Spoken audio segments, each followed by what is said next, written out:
I'm Leo Gilling. I'm from Orocobessa in St. Mary, country boy.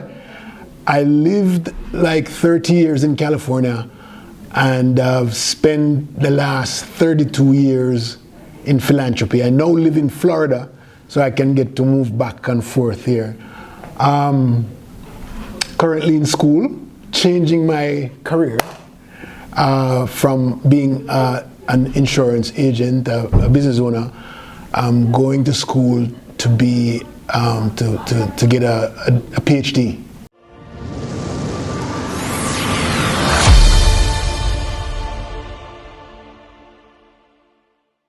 I have to ask you, Leo, about your time in the U.S. First of all, you have to be very specific because I can go on the whole day. No, man, I know, but I want to talk about your energy for Jamaica. Yes, right? Yes. People, welcome to Mobile Reasoning. As you can see, I'm excited to be here, to be talking with Leo Gilling. I'm Charles Hyatt, and this gentleman that you're seeing right here is just the epitome of a yardman, a patriot, and that is what we're going to talk about. Now, he has many professions and he's done a lot of things, but we're going to talk about his connection to the soil in Jamaica. So, Leo, you've been overseas 30 plus years, and you've built your own company from the ground up. It is very successful. You're going back to school now to get your PhD. Let me just stop there and ask you, PhD in what? Criminology. Criminology. Okay. Now, with all that you've done, you have made sure that your roots never left Jamaica. Right. And you are actively a patriot of Jamaica. Everything that you've created, other than your personal business, it surrounds Jamaica. It surrounds Jamaica. Even the PhD that I'm going for, actually, because I'm doing it because I know that this is my first time announcing this in public, really. You know, I do it because I did a master's in criminal justice. I'm doing a PhD in criminology because after being in this sphere for such a long time, and knowing that the only thing that diaspora members talk about is crime in Jamaica, and we seem not to be able to have a good foothold on crime, and so I figure, you know, I want to get into that space so that I can do my 2 cents. I'll still work in the United States, but whatever it is that I'm doing in the United States, I want to also bring it back here in terms of helping with best practices, training, that kind of stuff to help out our country. What high school you went to? I went to a school in Orocobessa called Orocobessa Secondary. Orocobessa Secondary, yes. All right. I never went to high school, the traditional high school. The traditional high school, okay. So then now, tell me the first level school you went to. Okay, so I went to a school, Miss Chambers Prep School, and I went there from 3 to 5 to 6, and then I went to Orocobessa Primary School, what we call Big School at the time, right? So there are several prep schools around, and so we went to Orocobessa All Age School that went up to grade 9, did all of my prep classes up to grade 6. Was sure that I was going to pass common entrance, but you know, those days, country schools, you only have one traditional high school in St. Mary at the time, like 44, 50 primary schools that's feeding in there. So my school only had like 6 or 7 spots that could go into, and so many of us got left in there. And so I never got a chance to take GCE O-levels. I did, after I finished with secondary school, I went to Port Maria High to do 4 GCE O-levels. I passed them, but that didn't get me to college. I went to Sam Sharp Teachers College, because I had felt that I had failed so much in common entrance, technical school, I mean everything. When I applied for college, I applied for, you got 3 choices, and I put Michael, Moneeg, and Sam Sharp. Sam Sharp was in US, so I figure I'll get one chance to go to Sam Sharp. So I chose Sam Sharp because if I chose Michael or Monique, because they're so older, I probably wouldn't have gotten into them. So I chose a school that I thought I'd get into. And you know, it's been smooth sailing. My life has been really hard, but the toughness that I have endured in my life it has made me who I am. Right? So I wanted to talk about that because the reason I asked you about that is I'm trying to figure out where the foundation was set for your patriotism. Oh wow. Listen, I love history, and the thing that I do most when I speak is about Jamaica, the historical facts about Jamaica. Even if I throw them into fun stuff sometimes, it's all about how it is that our history can create a future for us. That's me, right? So I have several talk shows during the week, and my co-hosts, they are younger people, and what I bring to the table is that history that I can bring to the discussion. Where did I get this from? I don't know, but I've been when we graduated from secondary school, I was the person who organized the drive to make money. We walked to Ocho Rios and walked to Port Murray and beg, and we were able to graduate. The first graduation that was there. When I went to Sam Sharp Teachers College, the first magazine, I was the one that put it together. When the first graduation, big graduation that they had, I was a big part of pushing that. So I'm always in the space where people and drawing people together and bringing people together for good things. I guess that's where that all started, because when I went to the United States and I ran into friends who are doing things for Jamaica, I just jumped in, and in no time, this is who I am. And you know, a lot of people have come into the space, right? And people come into the space for a whole lot of different people, a lot of different reasons. They come into the space because they want to get notoriety. They come into the space because they want to be in the news, or they want to be leaders or something. That's not what this is about. When I do what I do, is because I genuinely feel that I can make a difference in somebody's life, because I didn't get what most people got, but I still got something, and I figure whomever is there can gain from what I do. I would like that. I would like that. And as many people who can gain is what I want. And you've done this and made it infectious. Because it's like everything that you've put your hand on has just grown. It's like people putting fertilizer on it and keep on watering it. The Diaspora Action Task Force. Action Task Force, yes. That's 15 different task forces. And this is what I'm...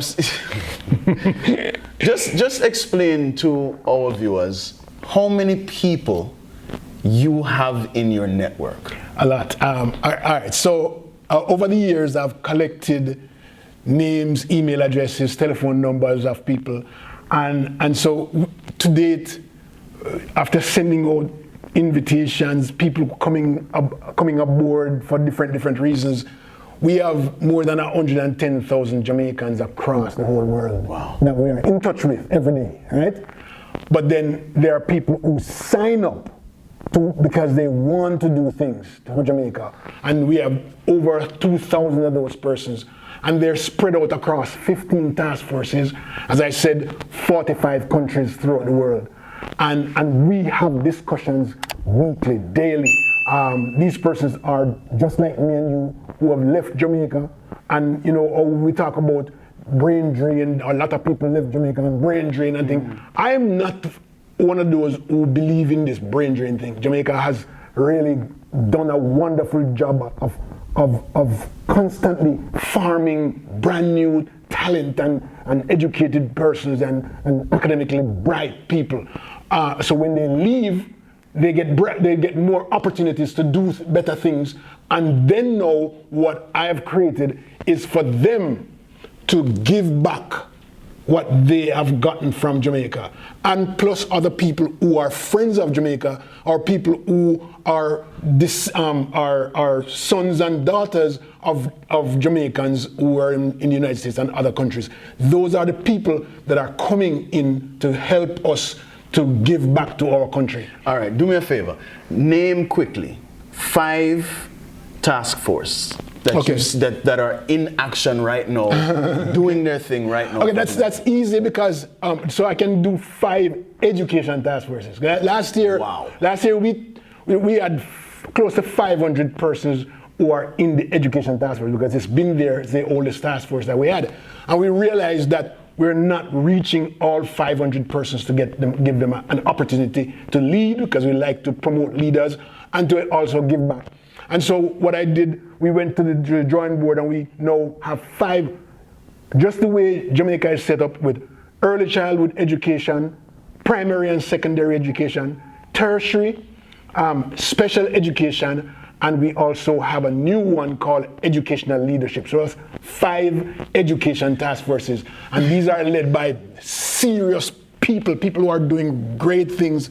We had what is called a summit, education summit 2 weeks ago in New York, where we had 85 teachers from Jamaica traveled to New York, and we collaborated with Union of Jamaica Alumni Association and Marymount Manhattan College, and we had those people for an entire week in a whole lot of workshop, and it was really great. So to answer your question, other task forces, we have technology task force, we have agriculture task force, we have mental health, we have the regular health task force. I mean, there's so many. So many. No, I'm talking to you, I know you, but they don't know you. Yes. So explain what the task force do. So what the task forces they do is, first of all, you know how people stay America and say, and they say them want the things and them just come down and carry the whole heap of stuff and thing, and sometimes it work and sometimes it don't work and so forth. We don't do that. The first thing we want to do is to talk to Jamaicans in whatever the sector is. If it's farmers, we want to get a bunch of farmers together and we want to ask them, okay, what are your challenges? How is it that we can help? What are the things that mean most to you? And what are the resources that are here that you don't have that we can provide, and so forth. And we do that in all the sectors, in education, special education, in all of the sciences, everywhere.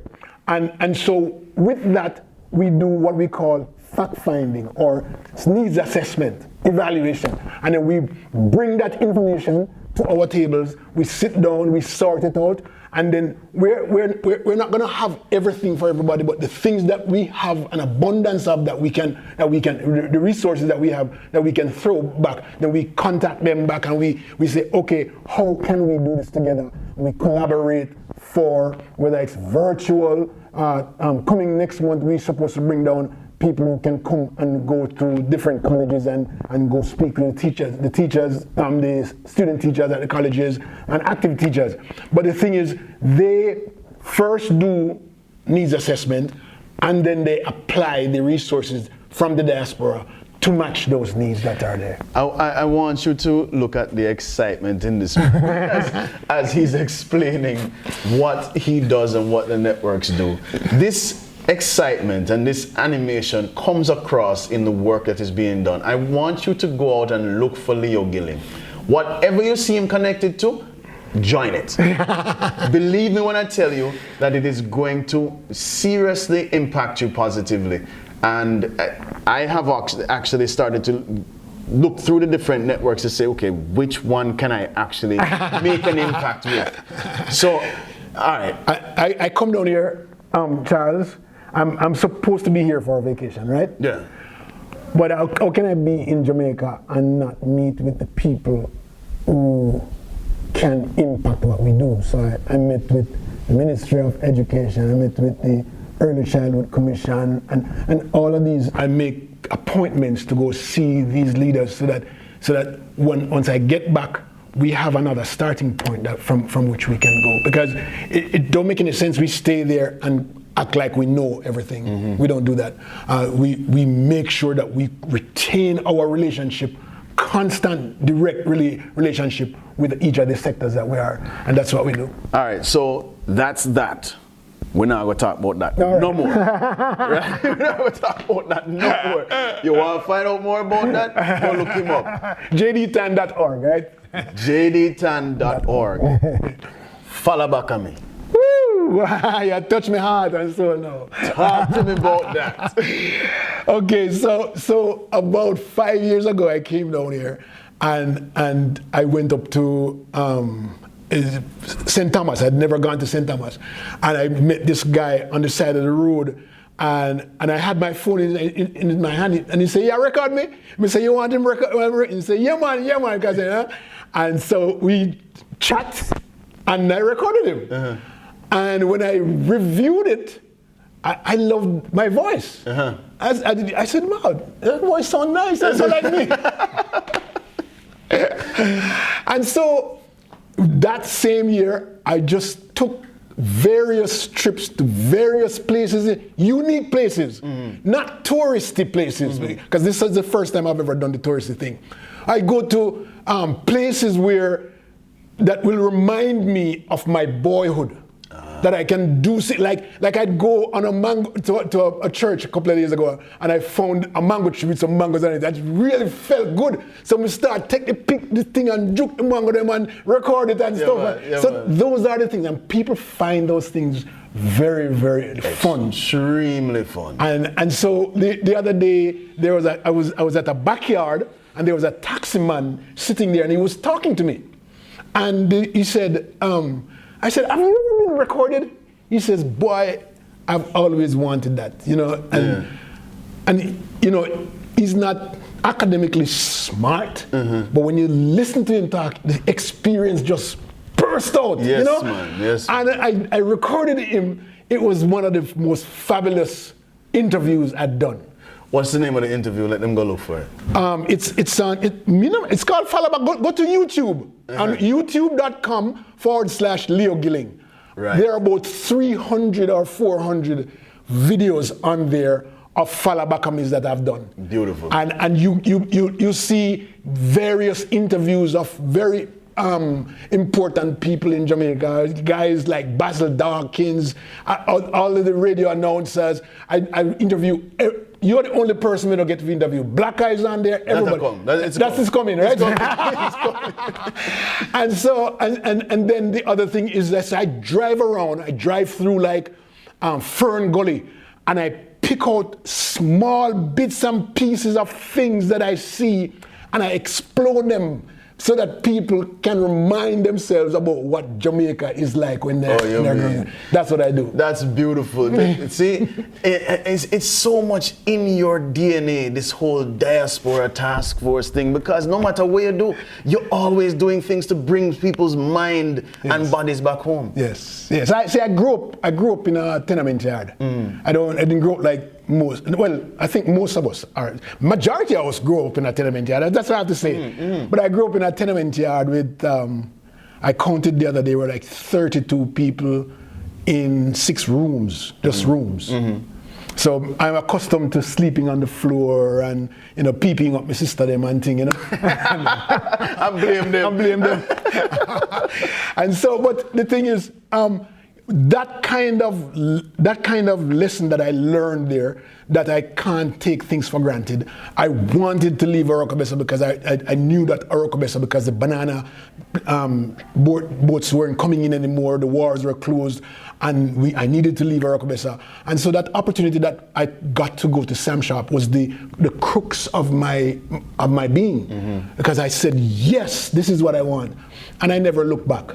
And so I enjoy talking about my boyhood. I really do. I love go shoot bird and eat bird and put them in the ashes and make them cook, and all of those things. I do everything. And I love talking about it, as you can see. Yeah. And we love listening to it. And you can tell on Leo's channel, him get some views, right?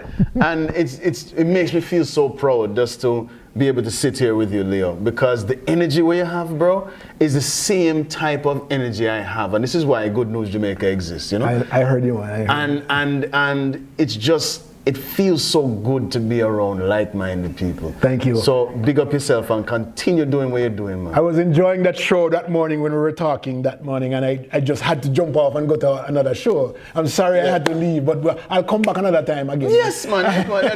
every Saturday morning on Clubhouse, right. Good News Jamaica, it's what's happening in your neck of the woods.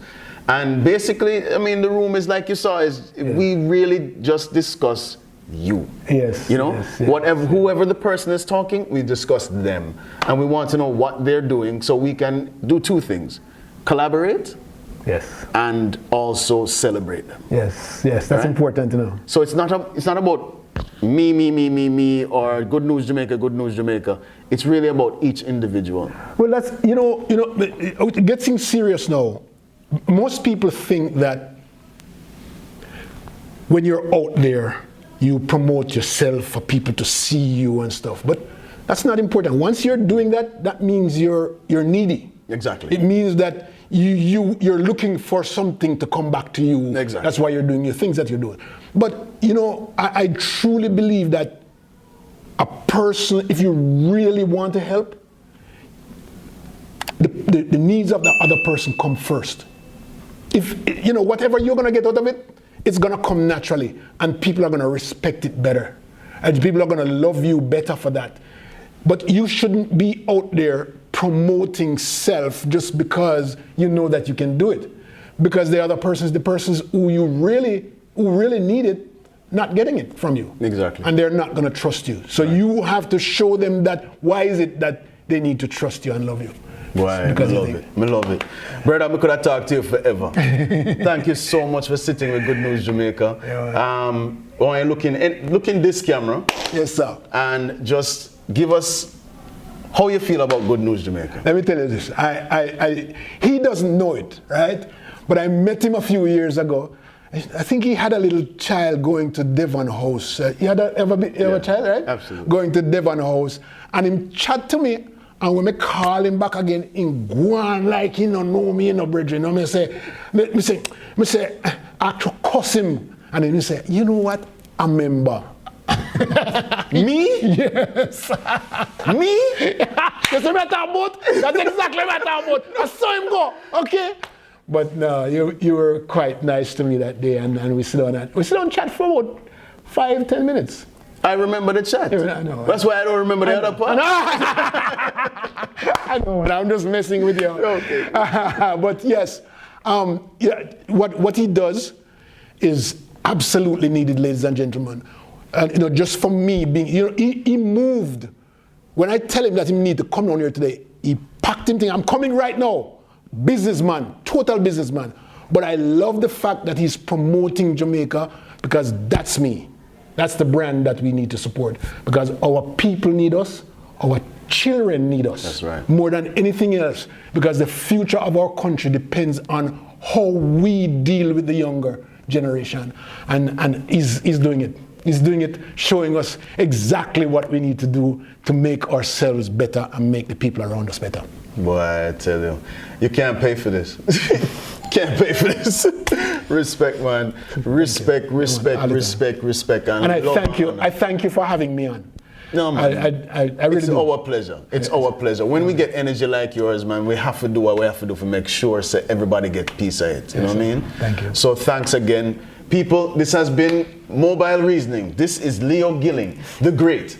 And I am Charles Hyatt. Thank you for sitting with us. And until such time, remember, make someone's heart smile. Oh, that's it. That's your finish line. That's very nice. Thank you. Yeah, man. Blessing.